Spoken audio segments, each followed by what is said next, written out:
यहाँ सन 2007 की तरह फिर से अपनी पार्टी की पूर्ण बहुमत की सरकार बनाने के लिए लड़ रही है, ताकि आपको वर्तमान में भाजपा के चल रहे जातिवादी, संकीर्ण, अहंकारी व तानाशाही वाले शासन से मुक्ति मिल सके।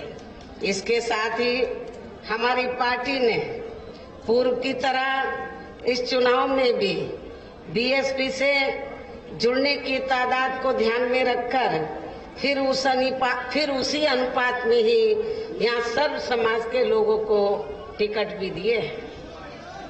और अब इस चुनाव में आप लोगों को अपना वोट कांग्रेस, बीजेपी, सपा व अन्य विरोधी पार्टियों को न देकर केवल अपनी एकमात्र हितैषी पार्टी बहुजन समाज पार्टी को ही देना क्यों जरूरी है, उसे समझना होगा।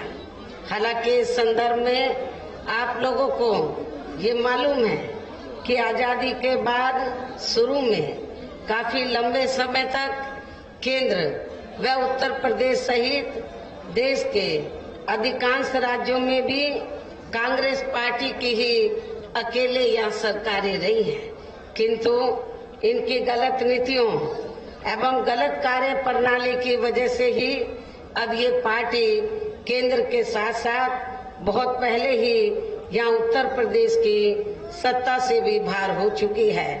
इसके साथ ही ये पार्टी जबरदस्त जातिवादी होने के कारण शुरू से ही हर मामले में यहाँ दलित, आदिवासी व अन्य पिछड़ा वर्ग विरोधी पार्टी भी रही है और अभी भी है, जिस कारण केंद्र में रही इस कांग्रेस पार्टी की सरकार ने इन वर्गों के मसीहा व भारतीय संविधान के मूल निर्माता परम पूज्य बाबा साहब डॉक्टर भीमराव अंबेडकर को भारत रत्न की उपाधि से भी सम्मानित नहीं किया था, जिसके लिए वो हर प्रकार से पात्र भी थे। इतना ही नहीं बल्कि इनकी मूवमेंट को आगे बढ़ाने के लिए अपनी पूरी जिंदगी समर्पित करने वाले मान्यवर श्री कांशीराम जी के देहांत होने पर भी केंद्र में उस समय इसी कांग्रेस पार्टी की रही सरकार ने उनके सम्मान में एक दिन के लिए भी राष्ट्रीय शोक घोषित नहीं किया था, तथा न ही इस पार्टी की रही सरकार ने पिछड़े वर्ग की आरक्षण संबंधी मंडल कमीशन की रिपोर्ट को भी लागू किया था, जिसे फिर बीएसपी ने अपने कड़े संघर्ष व अथक प्रयासों से केंद्र में रही श्री बीपी सिंह की सरकार से ही लागू कराया था। साथ ही इसी सरकार में ही बाबा साहब डॉक्टर भीमराव अंबेडकर को भी भारत रत्न की उपाधि से सम्मानित किया गया था, जो इनके अपार अनुयायियों की वर्षों से ये दिली चाहत भी थी। लेकिन अब केंद्र व अधिकांश राज्यों की भी सत्ता से बाहर होने पर यही कांग्रेस पार्टी खासकर दलितों, आदिवासियों व अन्य पिछड़े वर्गों के वोटों की खातिर आए दिन किस्म किस्म की नाटकबाजी करती रहती है, जबकि इन वर्गों के मामले में इस पार्टी की सच्चाई तो ये है कि कांग्रेस पार्टी जब सत्ता में होती है और इनके अच्छे दिन होते हैं तो तब इस पार्टी को इन वर्गों का विकास व उत्थान आदि याद नहीं आता है, तथा न ही इनको महिलाओं की भी भागीदारी याद आती है। इतना ही नहीं बल्कि इस पार्टी के बाद खासकर यहाँ सपा व बीजेपी आदि की बनी सरकार में भी यूपी की जनता अधिकांश मामलों में काफी ज्यादा दुखी रही है। सपा की सरकार में तो ज्यादातर यहाँ गुंडों, बदमाशों, माफियाओं, अराजक तत्वों व सरेआम लूट खसोट करने एवं अपने राजनीतिक स्वार्थ में दंगे फसाद आदि कराने वालों का ही राज रहा है, जिसकी खास वजह से ही इस सरकार में आए दिन यहाँ तनाव की स्थिति बनी रही है तथा दंगे आदि भी खूब हुए हैं। इस मामले में पश्चिमी यूपी का मुजफ्फरनगर कांड इसका खास उदाहरण भी है।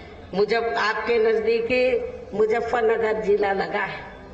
जब सपा सरकार में उधर दंगे हुए तो बड़े पैमाने पर जाटों के साथ साथ मुसलमानों को भी जानी माली नुकसान हुआ, जबकि बरसों से मुजफ्फरनगर, शामली, कैराना में वहां जाटों और मुस्लिम समाज में भाईचारा बना हुआ था।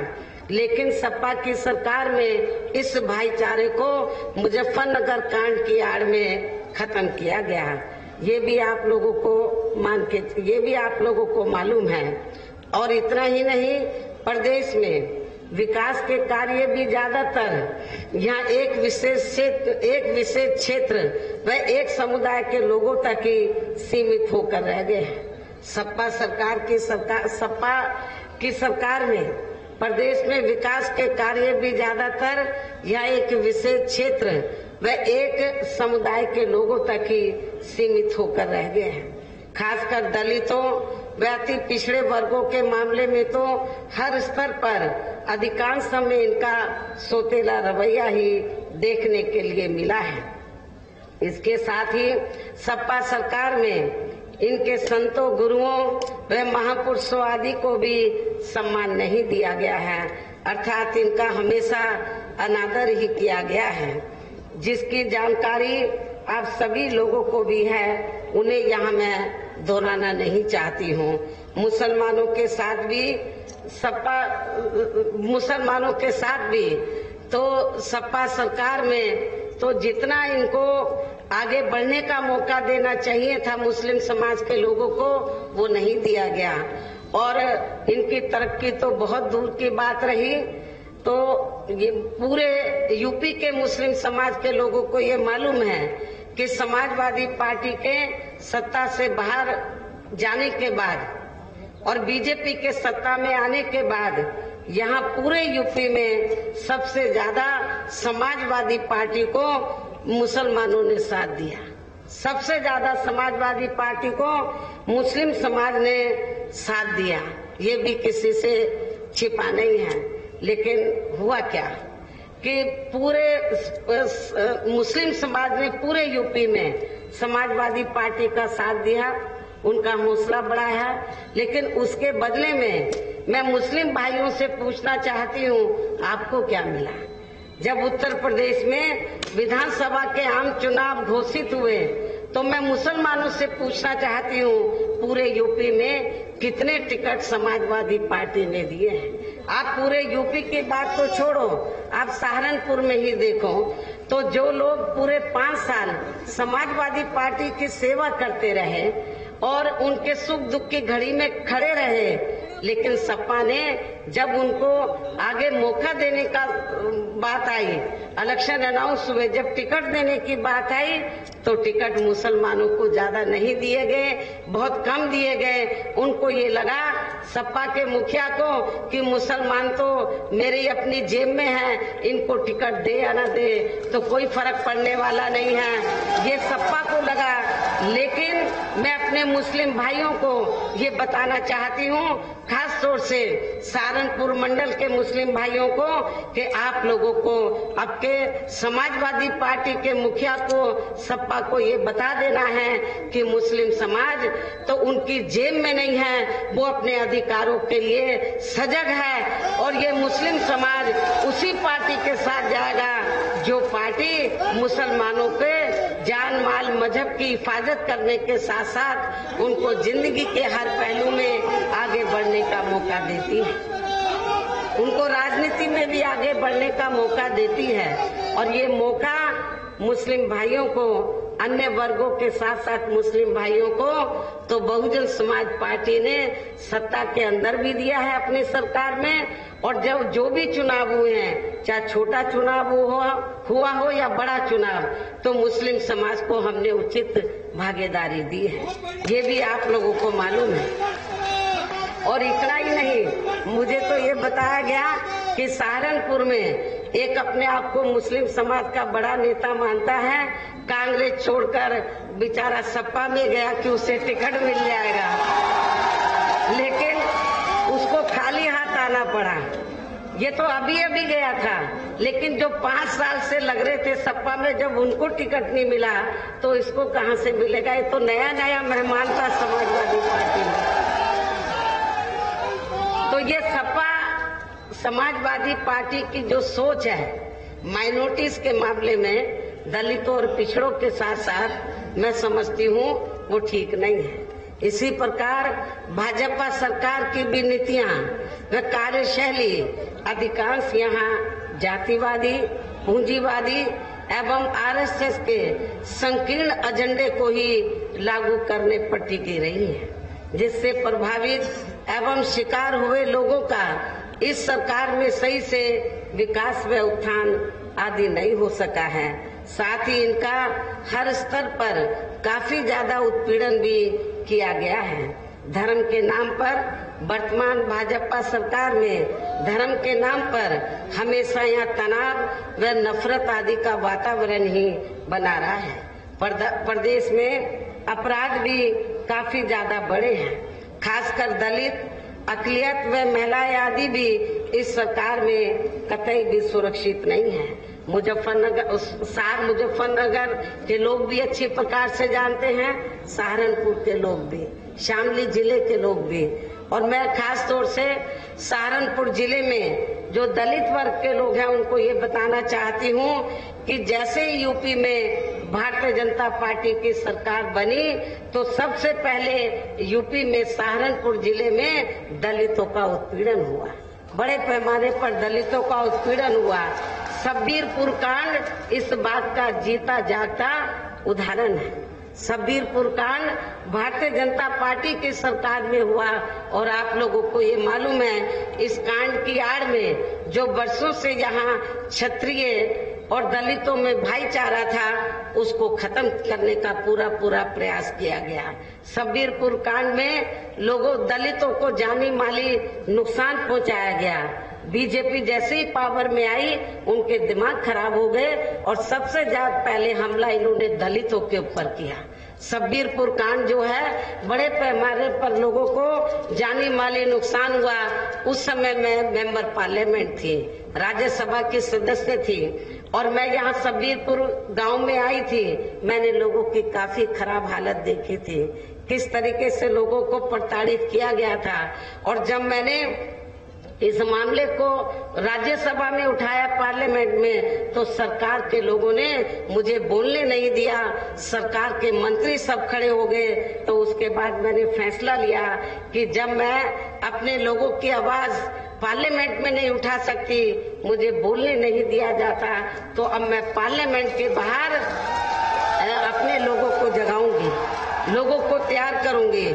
और इसी मुद्दे पर मैं दलितों को बताना चाहती हूँ, उस समय मैंने राज्यसभा से भी इस्तीफा दिया था, केवल इसी मुद्दे पर। तो मैं दलितों को ये बताना चाहती हूँ कि जो दलित वर्ग के लोग, कुछ नेता लोग अपने स्वार्थ में बीजेपी में चले गए, क्या वो शब्बीरपुर कांड को भूल गए? क्या वो शब्बीरपुर कांड को भूल गए? तो इसलिए आप लोगों को इस चुनाव में न सपा को वोट देना है मुस्लिम भाइयों को, और दलितों को तो बिल्कुल भी नहीं देना है। जिसने शब्बीरपुर कांड कराया, दलितों को भुलाना नहीं है।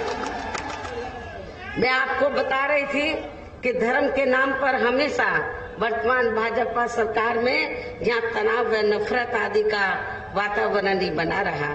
प्रदेश में अपराध भी काफी ज्यादा बढ़े, खासकर दलित, अकलियत व महिलाएं आदि भी इस सरकार में कतई भी सुरक्षित नहीं रही हैं। लेकिन मीडिया में इनके सही आंकड़ों को अधिकांश दबा दिया जाता है। इसके अलावा प्रदेश में गरीबों, मजदूरों, बेरोजगारों व अन्य मेहनतकश लोगों के साथ साथ दलितों, आदिवासियों, अन्य पिछड़े वर्गों, मुस्लिम एवं अन्य धार्मिक अल्पसंख्यक समाज के लोगों के हित व कल्याण के लिए वर्षों से जो भी यहाँ सरकारी योजनाएं चल रही थी तो उनका भी उन्हें वर्तमान भाजपा सरकार में सही से पूरा लाभ नहीं मिल सका है। खासकर दलितों व पिछड़ों को आरक्षण का भी पूरा लाभ नहीं मिल पाया है, क्योंकि इन्होंने बड़े बड़े सरकारी कार्य ज्यादातर प्राइवेट सेक्टर के जरिए ही कराए हैं, जिसमें इनके लिए आरक्षण की कोई भी व्यवस्था नहीं है। सरकारी नौकरियों में भी इनका आरक्षण का कोटा पूरा नहीं किया गया है। मुस्लिम व अन्य धार्मिक अल्पसंख्यक समाज के लोगों के साथ तो बीजेपी की सरकार में अधिकांश या पक्षपात वाला रवैया ही अपनाया गया है। इतना ही नहीं बल्कि इस बार बीजेपी की सरकार में अपर कास्ट समाज में से विशेषकर प्रबुद्ध वर्ग भी हर मामले में अपने आप को काफी ज्यादा उपेक्षित महसूस करता रहा है। इसके अलावा इनकी गलत आर्थिक नीतियों के कारण यहाँ गरीबी, बेरोजगारी व महंगाई आदि भी काफी ज्यादा बढ़ी है। खासकर चुनाव घोषित होने से पहले तो डीजल, पेट्रोल व रसोई गैस आदि की आए दिन बड़ी कीमतों ने भी जनता की काफी ज्यादा मुश्किलें बढ़ाई हैं और ऐसा लगता है कि चुनाव खत्म होने के बाद पुनः इनकी कीमतें बढ़ा दी जाएंगी। इसके साथ साथ उत्तर प्रदेश सहित पूरे देश के किसान भी केंद्र सरकार की गलत नीतियों के कारण काफी ज्यादा दुखी व परेशान रहे हैं और अभी भी है। किसान तो अभी भी परेशान हैं। प्रदेश में बेरोजगार लोगों को रोजगार नहीं मिलने के कारण ही ज्यादातर इनको इस सरकार में भी पलायन करना पड़ा है। इस प्रकार से इन सभी विरोधी पार्टियों की रही सरकारों में शुरू से यहाँ यूपी की जनता काफी ज्यादा दुखी व परेशान रही है। विशेषकर कोरोना महामारी के दौरान तो इन सभी की हालत और भी ज्यादा खराब हो गई है। ऐसे में इन सभी विरोधी पार्टियों की रही सरकारों से निजात पाने के लिए अब इस चुनाव में यहाँ प्रदेश की जनता को अपनी एकमात्र हितैषी पार्टी बहुजन समाज पार्टी की ही सरकार बनाना बहुत जरूरी है, जिसने अपने चारों रहे शासनकाल के दौरान बिना पक्षपात व भेदभाव आदि के यहाँ कमजोर एवं उपेक्षित वर्गों के लोगों के साथ साथ सब समाज में से गरीबों, मजदूरों, बेरोजगारों, किसानों, व्यापारियों, कर्मचारियों, वकीलों एवं अन्य मेहनतकश लोगों के साथ ही युवाओं, छात्रों, महिलाओं व बुजुर्गों आदि के भी विकास व उत्थान के लिए अनेकों ऐतिहासिक व महत्वपूर्ण कार्य किए हैं और इस बार सरकार बनने पर वो सभी कार्य फिर से शुरू किए जाएंगे। इसके अलावा बीएसपी की रही सरकार में दलित एवं अन्य पिछड़े वर्गों में जन्मे अपने महान संतों, गुरुओं व महापुरुषों आदि को भी विभिन्न रूपों में पूरा आदर सम्मान दिया गया है, जिनकी यहाँ सभी विरोधी पार्टियों की रही सरकारों में काफी ज्यादा उपेक्षा की गई है। इसके साथ साथ बीएसपी की सरकार में पूर्व की तरह ही यहाँ सभी वर्गों, धर्मों व विभिन्न क्षेत्रों में लगे लोगों के हितों में भी फिर से ऐतिहासिक कार्य किए जाएंगे। प्रदेश में विशेषकर गरीबी व बेरोजगारी आदि को दूर करने के लिए जरूरी कदम उठाए जाएंगे और ये हमारी सरकार का इस बार भी फिर से मुख्य एजेंडा होगा। साथ ही किसी भी मामले में किसानों को भी निराश नहीं होने दिया जाएगा। उनकी उपज का उनको वाजिब दाम दिया जाएगा और खेती करने के साधन भी समय से और सस्ते उपलब्ध कराए जाएंगे। इसके अलावा आपके सहारनपुर मंडल की जो भी यहाँ स्थानीय समस्याएं होंगी तो उन्हें भी दूर करने का पूरा प्रयास किया जाएगा। हालांकि आपकी काफी स्थानीय समस्याएं मेरी पिछली रही सरकारों में ही दूर कर दी गई हैं, जो रह भी गई हैं तो उन्हें भी इस बार जरूर दूर कर दिया जाएगा। इसके साथ ही केंद्र व यूपी सरकार के भी विवादित नियमों व कानूनों को यहाँ लागू नहीं होने दिया जाएगा। इतना ही नहीं बल्कि बीएसपी की रही सरकार में जिन महान संतों, गुरुओं एवं महापुरुषों आदि के आदर सम्मान में व उनके नाम पर जनहित की जो अनेकों योजनाएं शुरू की गई थी, साथ ही नए बनाए गए जिलों के नाम भी रखे गए थे, तो उन्हें अधिकांश सपा सरकार द्वारा बदल दिया गया है, जिन्हें फिर बीएसपी की सरकार बनने पर जरूर बहाल कर दिया जाएगा। इसके साथ साथ बीएसपी की रही सरकार में सर्व समाज के व विभिन्न क्षेत्रों में लगे लोगों के हितों में जो अनेकों महत्वपूर्ण व ऐतिहासिक फैसले लिए गए थे, तो उन्हें फिर से लागू किया जाएगा। इसके साथ ही बीएसपी की सरकार बनने पर यहाँ बीजेपी व सपा आदि के शासनकाल की तरह कानून व्यवस्था को किसी भी कीमत पर खराब व लचर नहीं होने दिया जाएगा तथा हर स्तर पर कानून द्वारा कानून का राज ही कायम किया जाएगा। जाति व धर्म के आधार पर यहाँ लोगों का किसी भी प्रकार से शोषण व उत्पीड़न आदि नहीं होने दिया जाएगा, जैसा कि वर्तमान भाजपा सरकार में हो रहा है। खासकर कानून व्यवस्था को बेहतरीन बनाने के लिए विशेष अभियान के तहत व दलगत राजनीति से ऊपर उठकर यहाँ गुंडों, बदमाशों, माफियाओं व अन्य आपराधिक एवं अराजक तत्वों को भी जेल की सलाखों में ही भेजा जाएगा, जहां मेरी सरकार में इनकी जेल के बाहर नहीं बल्कि जेल के अंदर ही सही जगह होती है। इतना ही नहीं बल्कि वर्तमान भाजपा सरकार ने जाति, धर्म व राजनीतिक द्वेष की भावना के तहत जिन लोगों को खासकर धरना प्रदर्शन आदि के नाम पर जबरदस्ती गलत धाराओं में फंसा के उन पर अनेकों केस चलाए हुए हैं, तो उन मामलों की भी सही से जांच करा के उनके केस भी खत्म कर दिए जाएंगे। अर्थात वर्तमान भाजपा सरकार में प्रदेश की जेलें जो अधिकांश ऐसे लोगों से भर दी गई हैं, तो उन्हें खाली करा के केवल यहाँ आपराधिक तत्वों को ही रखा जाएगा। इसके अलावा प्रदेश में खासकर शिक्षा के क्षेत्र में व अन्य और विभागों के भी कर्मचारी जो आए दिन अपनी मांगों को लेकर धरना प्रदर्शन एवं हड़ताल आदि करते रहते हैं, तो उन सभी मामलों को निपटाने के लिए एक आयोग का गठन किया जाएगा और उनकी सही मांगों को भी मान लिया जाएगा। इसके साथ ही विभिन्न मौकों पर भी मैंने सर्वजन हिताय व सर्वजन सुखाय को लेकर जो भी कार्य करने के लिए कहा है, तो उन पर भी जरूर अमल किया जाएगा। लेकिन ये सभी कार्य करने के लिए इस चुनाव में यहाँ बीएसपी की सरकार बनाना बहुत जरूरी है, जिसके लिए पार्टी के लोगों को वोट पड़ने तक यहाँ सभी विरोधी पार्टियों के साम, दाम, दंड भेद आदि हथकंडों से भी जरूर सावधान रहना है।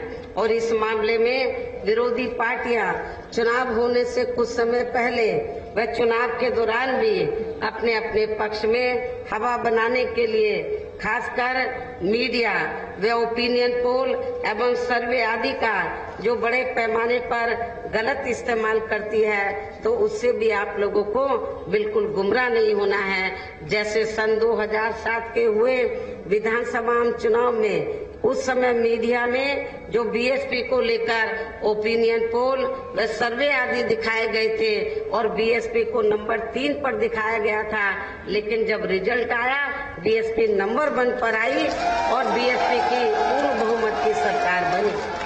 तो इस बार भी आप लोगों को इनके ओपिनियन पोल और सर्वे आप लोगों को गलत साबित करने हैं, ऐसा मैं आप लोगों से दरखास्त करती हूँ। अपील भी करती हूँ कि अपने सरकार बनाकर इनके ओपिनियन पोल और सर्वे आपको फिर से गलत साबित करने होंगे।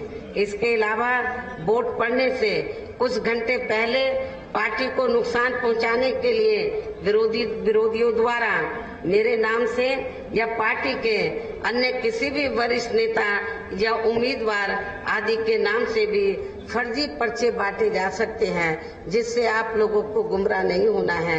ऐसे अनेकों और भी हथकंडे इस्तेमाल किए जा सकते हैं, उनसे भी आपको जरूर सावधान रहना है। इसके साथ ही पूर्व की तरह इस चुनाव में भी विरोधी पार्टियों ने विभिन्न रूपों में जो अपने हवाई व प्रलोभन भरे चुनावी घोषणा पत्र आदि जारी किए हैं, जिन्हें सत्ता में आने के बाद ये पार्टियां अधिकांश अमल में नहीं लाती हैं, तो उनके बहकावे में भी आपको कतई नहीं आना है।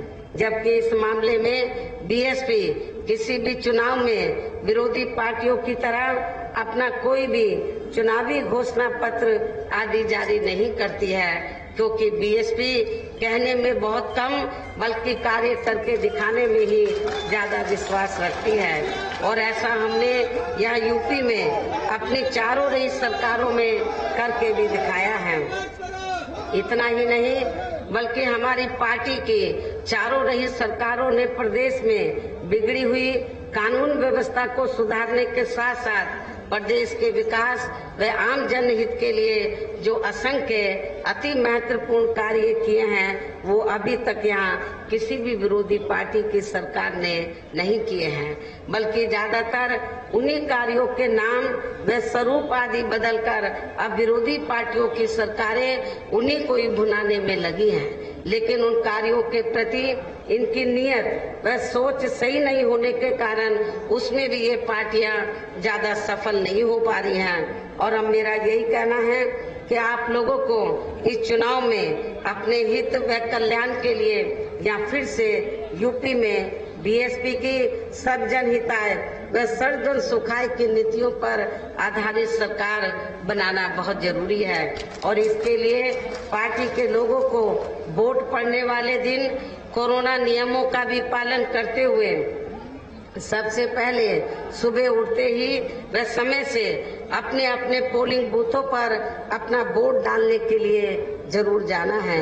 इसके साथ ही आपका वोट अन्य कोई व्यक्ति ना डाल सके, इसका भी आप लोगों को खुद ही ध्यान रखना है। इसके साथ साथ अपनी पार्टी का कोई भी वोट पड़ने से ना रह जाए, तो उसका भी पार्टी की हर पोलिंग बूथ की कमेटी को विशेष ध्यान रखना है। इन्हीं जरूरी बातों के साथ ही अब मेरी बीएसपी के लोगों से यही अपील है कि पार्टी ने यहाँ के सहारनपुर मंडल में जिन भी विधानसभा की सीटों पर अपने उम्मीदवारों को चुनाव के मैदान में उतारा है, जो यहाँ आपके बीच में इधर मंच पर मौजूद भी हैं, तो उन्हें आप लोगों को वोट वाले दिन अपनी पार्टी के हाथी चुनाव चिन्ह के सामने वाले बटन को दबा के जरूर जिताना है। भारी वोटों के अंतर से इनको जरूर कामयाब बनाना है। और फिर से आपको यहाँ सन 2007 की तरह बीएसपी की अपनी पूर्ण बहुमत की सरकार जरूर बनाना है। तभी फिर प्रदेश में अमन चैन कायम होने के साथ साथ यहाँ सभी धर्मों व वर्गों के लोगों का भी सही से विकास व उत्थान आदि हो सकता है। साथ ही यहाँ अन्याय, अपराध, भय व भ्रष्टाचार मुक्त एवं विकास युक्त वातावरण भी पैदा हो सकता है। और तभी फिर यहाँ परम पूज्य बाबा साहब डॉक्टर भीमराव अम्बेडकर एवं मान्यवर श्री कांशीराम जी आदि का भी सपना सही साकार हो सकता है। इस उम्मीद के साथ ही अब मेरा यही कहना है कि अब आप लोगों को हर पोलिंग बूथ को जिताना है और बीएसपी को सत्ता में लाना है। इस विश्वास के साथ ही अब मैं पुनः अपनी पार्टी के इन सभी उम्मीदवारों को जिताने की पुरजोर अपील करते हुए अपनी बात यहीं समाप्त करूं। लेकिन इससे पहले मैं आप लोगों से ये भी गुजारिश करती हूं, क्योंकि पिछले कई दिन से पश्चिमी यूपी में, क्या पूरे यूपी में मौसम बहुत ज्यादा खराब है, लेकिन खराब मौसम होने के बावजूद भी आप लोग यहाँ पर मुझे सुनने के लिए आए हैं, तो उसके लिए मैं आपकी बहुत बहुत आभारी हूँ। हालांकि पार्टी के वरिष्ठ लोगों ने मुझे ये कहा कि बहन जी मौसम बहुत ज्यादा खराब है, दलदल हो गया, जमीन पे हेलीकॉप्टर लैंड नहीं कर सकता, तो मैंने इनको बोला पुलिस लाइन में लैंड करा दो, वहाँ से मैं बाई रोड आ जाऊंगी। लेकिन प्रोग्राम में मैं जरूर आऊंगी। मैं अपने लोगों को निराश नहीं करना चाहती हूँ और मैं आप लोगों को ये बताना चाहती हूँ कि जो भी बातें मैंने आप लोगों के सामने कही हैं, उन सभी बातों को आप लोग हर विधानसभा में पोलिंग बूथ में के क्षेत्र में जाकर मेरी बातों को, इन सब बातों को आप लोगों को बताना है। और बीएसपी के उम्मीदवारों को आप लोगों को भारी वोटों के अंतर से जिताना है। याद रखो, वोट वाले दिन हो सकता है कि मौसम बहुत ज्यादा खराब हो जाए, लेकिन मौसम से डरना नहीं, बल्कि आप लोगों को खराब मौसम में भी सुबह उठते ही सबसे पहले अपने अपने पोलिंग बूथों पर जाकर अपने उम्मीदवारों को वोट डालना है। हमारे पार्टी के जो उम्मीदवार यहाँ स्टेज पे खड़े हैं, इनको भारी वोटों के अंतर से जिताकर यूपी की असेंबली में जरूर भेजना है। इस उम्मीद के साथ ही अब मैं अपनी बात यही समाप्त करती हूँ। जय भीम, जय भारत। बहुजन समाज पार्टी जिंदाबाद, बहुजन समाज पार्टी जिंदाबाद, बहन कुमारी माइती जिंदाबाद, बहन कुमारी माइती जिंदाबाद।